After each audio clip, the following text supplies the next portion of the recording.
রান্না করব বলুন তো? অনেক বেলা হয়ে গেল, রান্না চড়িয়ে দিই। মা, আমার তো বয়স হয়েছে, এখন আমার কাছে শোনার কি দরকার? তোরা নিজে নিজেই আজ থেকে সব সিদ্ধান্ত নিবি, কি করবি না করবি। এ কেমন কথা বলছেন মা? আপনি যতদিন আছেন ততদিন আপনি আমাদের অভিভাবক, আপনি বাড়ির সব সিদ্ধান্ত নেবেন। না রে মা, আমার বয়স শেষ, এখন তোদের সংসারের দায়িত্ব তোদেরই নিতে হবে। আচ্ছা মা, তাহলে আমি আজ খিচুড়ি রান্না করি। আচ্ছা ঠিক আছে মা, সাথে শুকনা মরিচ ভর্তা করিস। ঠিক আছে মা, তাই করব।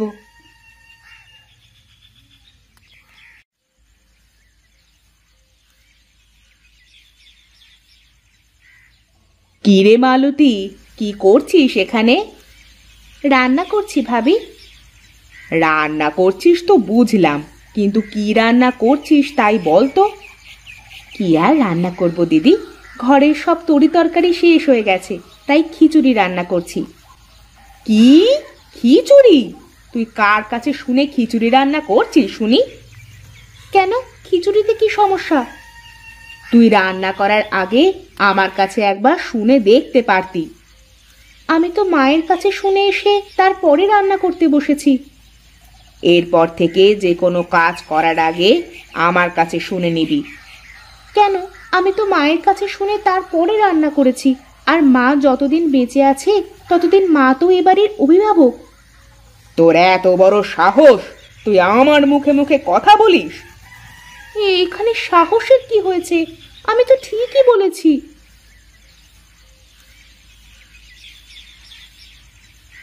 কি ব্যাপার? কি এত ঝগড়াঝাটি কেন এখানে? দেখো না, আমি মায়ের কাছে শুনে রান্না চাপিয়েছি, আর ভাবি আমাকে বলছে যে তার কাছে শুনে রান্না করতে।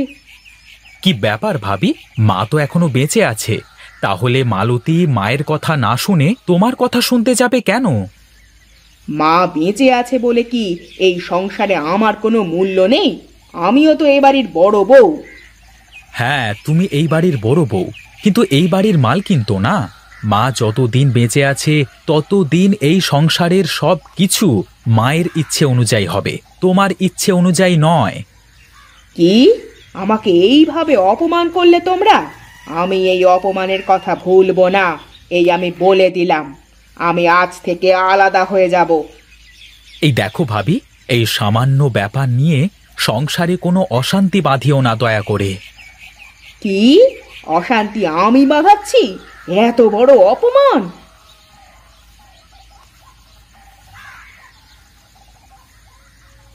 দেখেছো ভাবির ব্যবহার, দেখেছো? প্রতিদিন আমার সাথে এইরকম ব্যবহার করে ভাবি। বাদ দাও তো ভাবির কথা, সে তো অমনি। আমার খুব ক্ষুধা পেয়েছে, আমাকে খেতে দাও। আচ্ছা ঠিক আছে, তুমি ঘরে গিয়ে বসো, আমি খাবার নিয়ে আসছি।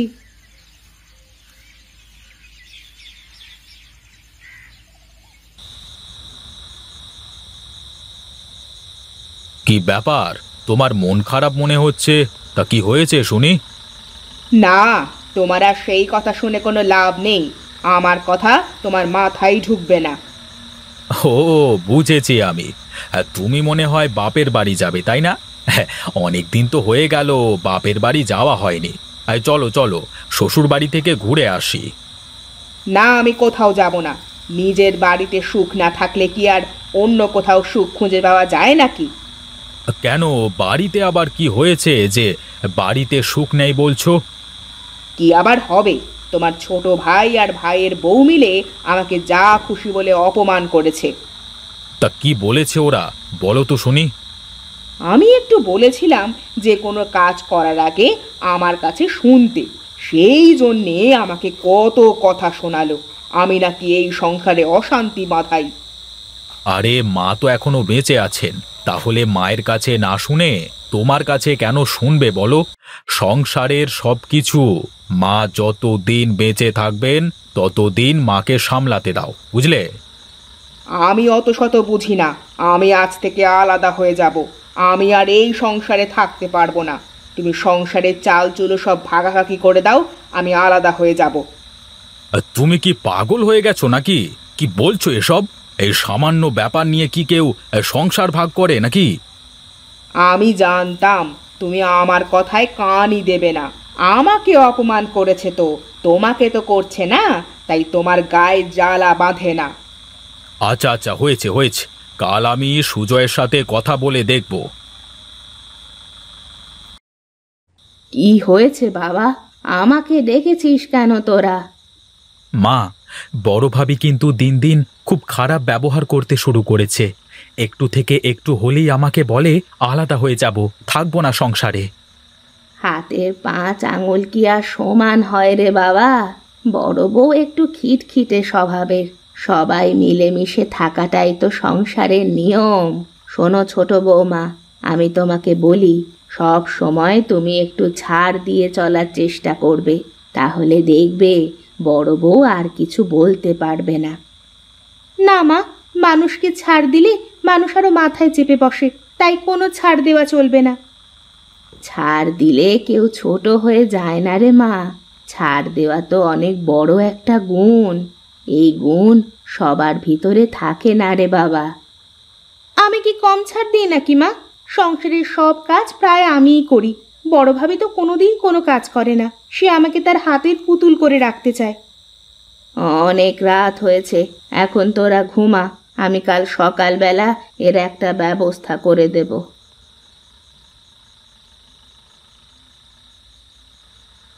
আজ অনেক দিন হয়ে গেল মেয়েটাকে দেখি না। মেয়েটাও অনেক দিন আমাদের বাড়িতে আসে না। মেয়েটাকে দেখতে বড় ইচ্ছে করছে গো। হ্যাঁ, সে তো আমারও করছে গো, কিন্তু মেয়েটা একদিন আসলে তো হতো। আমরা তো অনেক দিন হয়ে গেল মেয়েটার বাড়িতেও যাই না। চলো না, মেয়েটার বাড়ি থেকে একদিন ঘুরে আসি। তা তুমি মন্দ বলনি, একটু যাওয়া আসা না থাকলে আতিথেয়তা থাকে না। আর চলো, কাল বিকেল বেলায় যাই, মেয়েটার বাড়ি থেকে ঘুরে আসি। ঠিক আছে, তাই হোক, চলো কাল যাই। ঠিক আছে, কালকে আমি হাট থেকে বড় দেখে একটা কাতলা আর কিছু মিষ্টি কিনে নিয়ে আসবো। আচ্ছা ঠিক আছে, তাই হোক, এখন ঘুমাও, অনেক রাত হয়ে গেছে। হ্যাঁ, চলো চলো ঘুমাই।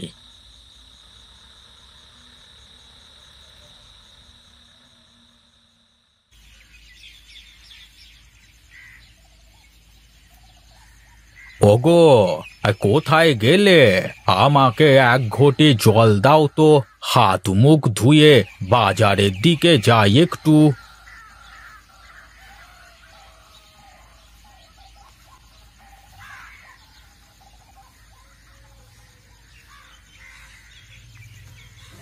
গিন্নি, বাজারের ব্যাগটা দাও তো দেখি, বাজার থেকে ঘুরে আসি।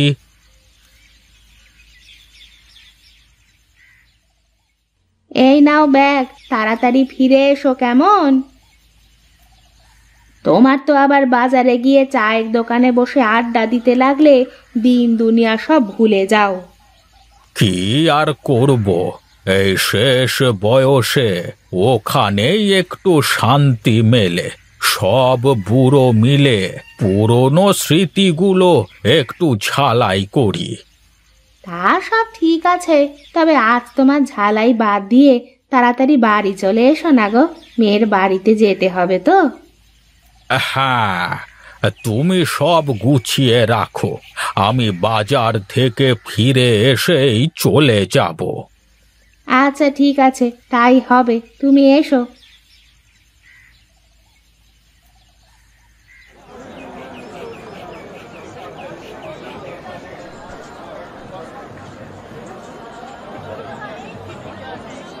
আরে হরিহর কাকা, কি মাছ দেবো আপনাকে? দে দে, বড় দেখে আমাকে একটা কাতলা মাছ দে দেখি। মেয়ের বাড়িতে যেতে হবে, বুঝলি তো। হ্যাঁ আচ্ছা কাকা, এই নাও, এই বড় মাছটা নিয়ে যাও, খুব ভালো হবে, এই পাশের গ্রামের বিলের মাছ। আচ্ছা আচ্ছা, দে দে।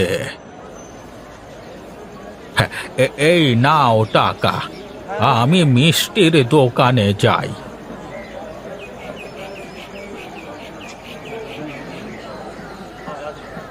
এই ভোলা, আমাকে ভালো দেখে কেজি 5 মাছ দে দেখি। হে, এই এত মিষ্টি দিয়ে কি হবে গো হরিহর কাকা? কোথাও যাবে নাকি? হ্যাঁ রে, আমি একটু মেয়ের বাড়িতে বেড়াতে যাব। আচ্ছা আচ্ছা, ঠিক আছে, দাঁড়াও, আমি ভালো দেখে ছানার মিষ্টি দিচ্ছি। আজ সকালবেলায় বানিয়েছি। এই নাও টাকা।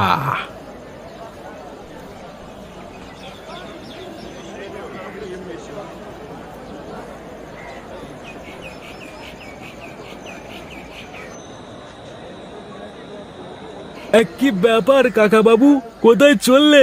বাড়ি যাবে নাকি? হ্যাঁ রে গণেশ, হ্যাঁ, ভালোই হয়েছে তোর সাথে দেখা হয়ে। আমরা আমরা আজকে মেয়ের বাড়িতে যাব। হ্যাঁ, আমাদের দিয়ে আসতে পারবি তুই? কেন পারবো না, অবশ্যই পারবো। বেশ বেশ, চল তবে।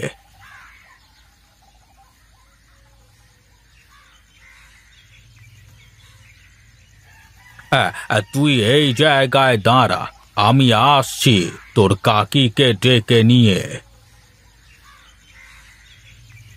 কোথায় গো? গাড়ি চলে এসেছে, তাড়াতাড়ি চলে এসো।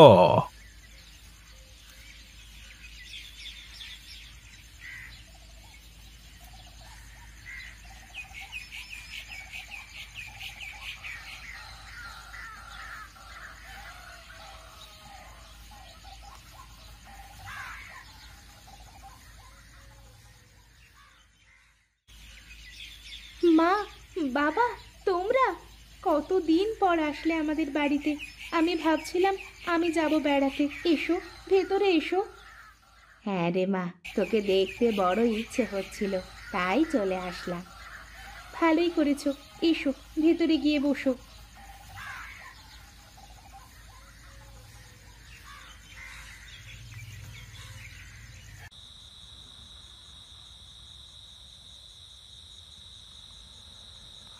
জানেন বেয়ান, আপনার মেয়েটা একদম খেতে চায় না, আর ভালো মন্দ খেতেই চায় না। বাপের বাড়ি থেকে ভালো মন্দ না খেলে কি আর খাওয়া যায়? সারা জীবন ঘাস পাতা খেয়ে এসেছে বাপের বাড়ি থেকে, এখন কি করে ভালো মন্দ খাবে? হ্যাঁ, এইবার কিন্তু বেশি বলে ফেলছো তুমি ভাবি। আমাকে অপমান করলে আমি কিছু বলতাম না, কিন্তু তুমি আমার মা বাবাকে কি করে অপমান করতে পারো? আমি খেলে এখানে সব খাবার খেয়ে ফেলতে পারি, কিন্তু তোমার মতন চোখ বুজে আমি খেতে পারি না গো। খেতে পারলে তো খাবি। ঠিক আছে, তাহলে এসো, দেখি কে বেশি খেতে পারে। ঠিক আছে, আজ যদি আমি বেশি খেতে পারি, তাহলে আজ থেকে তুই আমার কথা মতো চলবি, বুঝলি? আর যদি আমি জিতি, তাহলে তুমি আমার কথা মতো চলবে। আচ্ছা ঠিক আছে, তাই হোক। তোরা কি লাগালি বলতো? থাম, তোরা থাম। ওদেরকে এই প্রতিযোগিতা করতে দিন বেয়ান, তাহলে দুই বউয়ের ঝগড়া যদি থামে।